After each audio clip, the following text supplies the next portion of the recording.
Assalamualaikum teman-teman. Perkenalkan, nama saya Miss Darifa dari Prodi Teknik Pertanian, Fakultas Pertanian, Universitas Syah Kuala. Baiklah, di sini saya akan mencoba menjelaskan tentang proses perpindahan panas. Perpindahan kalor atau panas adalah perpindahan energi akibat adanya perbedaan suhu di antara dua tempat yang berbeda.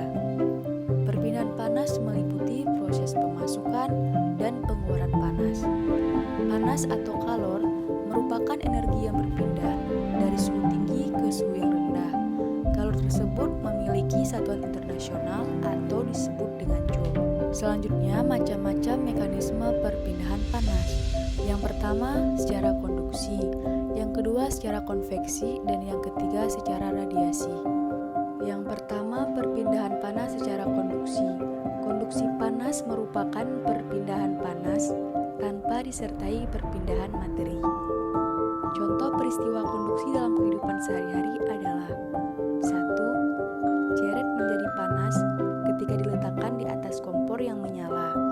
2. Oven atau pemanggang menjadi panas ketika disambungkan dengan listrik. Yang ketiga, mesin motor dan mobil menjadi panas ketika dinyalakan. Yang keempat, setrika listrik menjadi panas ketika disambungkan dengan listrik. Dan yang kelima, sendok logam menjadi panas ketika dimasukkan ke dalam gelas yang berisi air panas. Selanjutnya, perpindahan panas secara konveksi. Konveksi panas merupakan perpindahan panas disertai perpindahan materi, di mana panas mengalir melalui media yang bergerak atau terbawa oleh medium yang bergerak. Contoh peristiwa konveksi dalam kehidupan sehari-hari adalah: yang pertama, air menjadi mendidih ketika direbus dalam panci yang berada di atas api. Yang kedua, terjadinya angin darat dan angin laut. Yang ketiga, penggunaan cerobong asap pada pabrik. Dan yang keempat, pemanfaatan ventilasi sebagai sirkulasi udara di dalam rumah. Yang kelima, menyalakan AC di ruang yang panas. Dan yang ketiga, perpindahan panas secara radiasi.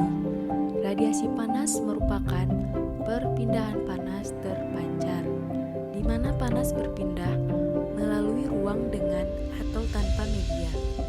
Contoh peristiwa radiasi dalam kehidupan sehari-hari adalah: yang pertama, sinar matahari yang sampai ke bumi dan menghangatkan udara serta makhluk hidup di bumi. Yang kedua, menghangatkan badan di dekat api unggun. Yang ketiga, memakai baju hitam ketika keluar rumah pada siang hari yang terik. Yang keempat, mengeringkan rambut dengan menggunakan hair dryer. Dan yang kelima, menjemur padi dan ikan asin di bawah sinar matahari. Selanjutnya, faktor-faktor yang mempengaruhi laju pindah panas. Yang pertama, terdapat konduktivitas thermal zat, di mana semakin besar nilai K, maka semakin cepat perpindahan kalor. Yang kedua, luas permukaan. Semakin besar luas permukaan, maka semakin cepat perpindahan kalor.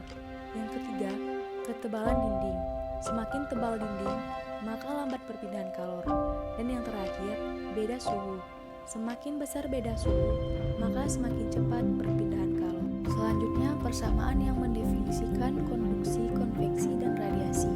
Yang pertama, persamaan dari konduksi, yaitu dQ per dt sama dengan minus Ka dt per dx, di mana Q sama dengan laju perpindahan panas, dt per dx sama dengan gradien suhu ke arah perpindahan panas. Kemudian yang kedua, persamaan dari konveksi, yaitu Q sama dengan minus H kali A dalam kurung Ts dikurang θ hingga, di mana Q sama dengan laju perpindahan panas dengan satuan Kj per S atau W. K sama dengan koefisien perpindahan panas konveksi dengan satuan W per M derajat Celcius. A sama dengan luasan penampang dengan satuan M kuadrat. Ts sama dengan temperatur permukaan dengan satuan derajat Celcius, dan K θ hingga sama dengan temperatur sekeliling dengan satuan derajat Celcius dan K. Selanjutnya yang terakhir, persamaan dari radiasi, yaitu P sama dengan Q per T sama dengan E sigma A T pangkat 4, dengan keterangan sama dengan daya radiasi dengan satuan W. Q sama dengan energi kalor dengan satuan Joule. A sama dengan luas permukaan benda dengan satuan M kuadrat. E sama dengan koefisien emisivitas. T sama dengan suhu mutlak dengan satuan K. Thanks for watching, semoga bermanfaat. Wassalamualaikum warahmatullahi wabarakatuh.